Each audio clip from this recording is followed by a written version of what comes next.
Muito bem. Coube a mim a responsabilidade de proferir a palestra de encerramento desse evento. Uma das questões que é a cara dessa diretoria, da qual participam associados de diferentes lugares e estados, é o papel que uma associação profissional deve ter em relação ao seu país.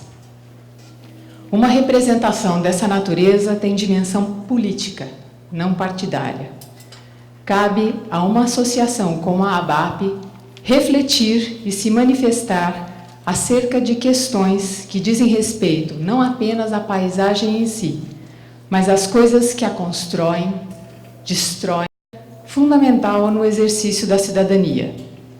Assim sendo, e tendo em vista que boa parte deste público é composto de estudantes e arquitetos urbanistas recém-formados, inicio minha fala a partir de uma carta, escrita por colegas do Rio de Janeiro, a Vera, a Andréa e Mônica, e que veio a público como um documento da Associação Brasileira de Arquitetos Paisagistas.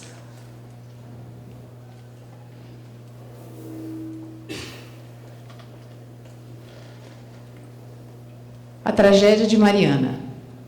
O rompimento da barragem de rejeitos do Fundão, no distrito de Bento Rodrigues, no município de Mariana, Minas Gerais, deixou um rastro de 700 quilômetros de lama até o litoral do Espírito Santo. Corpos foram encontrados até 100 quilômetros da barragem. Segundo o IBAMA, foram despejados no Rio Doce cerca de 50 milhões de metros cúbicos de lama. As imagens que veremos aqui são de autoria de um colega, professor, junto comigo no Instituto de Arquitetura e Urbanismo da Universidade de São Paulo, em São Carlos, fotógrafo de grande talento. E que, no mesmo período em que nossas colegas escreviam esta carta, que eu vou voltar a citar, ele pegou a câmera fotográfica dele e seguiu o Rio Doce. E são essas imagens que iremos acompanhar. Qual a real extensão do dano socioambiental e paisagístico causados pelo rompimento da barragem de rejeitos da produção de minério da mineradora Samarco em 5 de novembro de 2015? A destruição do Rio Doce e dos ecossistemas associados na paisagem e do patrimônio natural e sociocultural dessa bacia, da fauna fluvial e da flora às margens do rio, e do gravíssimo comprometimento do abastecimento de água e das atividades pesqueiras e turísticas na região por ele atravessada, foram algumas das consequências dessa catástrofe socioambiental sem precedentes no Brasil.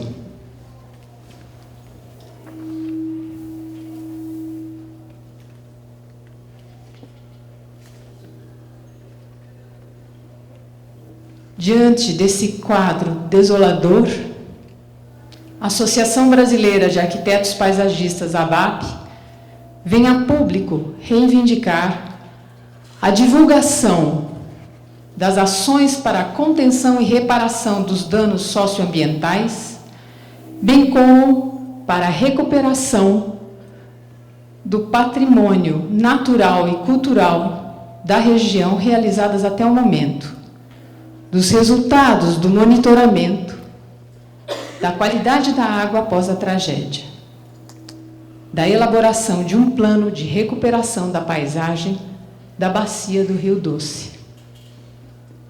6 de janeiro de 2016.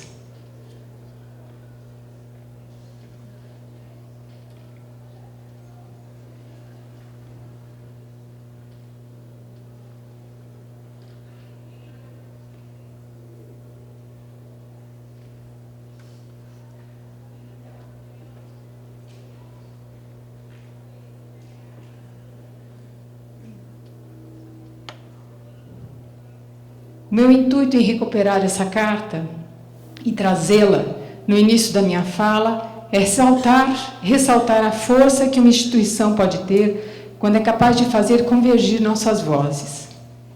Há, portanto, um primeiro desafio, que é tornar a ABAP cada dia mais representativa para que possamos, enquanto grupo, dizer: desenvolvimento não nos interessa a qualquer preço.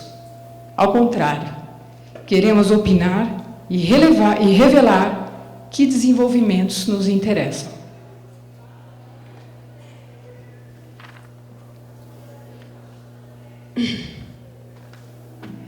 É uma honra estar aqui e poder participar desse evento. Quando esse grupo assumiu a ABAP e havia a possibilidade de levar à frente esse congresso internacional, que tinha sido formatado por colegas da gestão anterior, eu sinceramente duvidei de que seria possível dar forma e consistência em tão pouco tempo a um acontecimento como esse. Hoje, comemoro com vocês essa oportunidade de, em primeiro lugar, perceber a necessidade de nos unirmos ao redor de questões como as que tratamos nesses 2 dias. Em segundo lugar, e não menos importante, a de tornar mais claro o papel da ABAP, Associação Brasileira de Arquitetos Paisagistas, em nossas vidas. Os dados do CAU, Conselho de Arquitetura e Urbanismo, são claros também e foram aqui mencionados no primeiro dia. 7.000 arquitetos declaram que sua produção se relaciona diretamente com a paisagem. Apenas 200 de nós somos filiados à ABAP. A instituição dos profissionais de arquitetura paisagística permanece ainda frágil, carece de adesões e recursos para poder fomentar e atuar de modo decisivo. A invisibilidade da profissão em sua plenitude é, de fato, o grande desafio. Parafraseando e homenageando Emanuel Antônio dos Santos, eu perguntaria: por que planejar e projetar com a paisagem? As questões das quais falamos nesses 2 dias dizem respeito à vida. E foi isso, exatamente isso, que me comoveu e moveu na direção da paisagem. Os estudos de pioneiros, muito citados aqui também, como... Está muito alto o som, né? Está dando... Não? Tá bom. As questões de que falamos, os estudos dos pioneiros, como Frederick Law Olmsted, eu vou fazer uma pequeníssima digressão histórica, me perdoem. O estudo de pioneiros como Frederick Law Olmsted, também falado aqui, a leitura de sua produção, não apenas de projetos, mas das suas cartas, dos seus documentos, endereçados a governantes, seus contatos e leituras, sua biblioteca, enfim, nos revelam um excepcional humanista. A paisagem e seu projeto eram, acima de tudo, um meio, uma estratégia, um caminho na construção do homem cívico. Permitam-me um parênteses, em tempos de que tem exigências. Ele se referia a homens, mulheres e crianças, e cívico não tinha nada de careta, relacionava-se a civitas, grande conquista daqueles que habitam as cidades, liberdade, com direitos e deveres. Seus projetos pretenderam trazer a natureza para dentro das cidades, um registro que havia sido inaugurado na Europa, especialmente na Inglaterra e França, os parques e boulevards. Ele via nesse contato com a natureza, mediado por questões técnicas e estéticas, artísticas e culturais, portanto, a possibilidade de preencher essa sensação de incompletude, de ausência que assombra a nossa alma e nosso espírito. Parafraseando agora um par de autores, Silvestre e Aliata, a paisagem como poderoso meio que articula homem e natureza, que tece o sentido da nossa existência. Outro pioneiro brasileiro, Roberto Bulemax, apartado de Olmsted quase 100 anos, seus projetos pretenderam...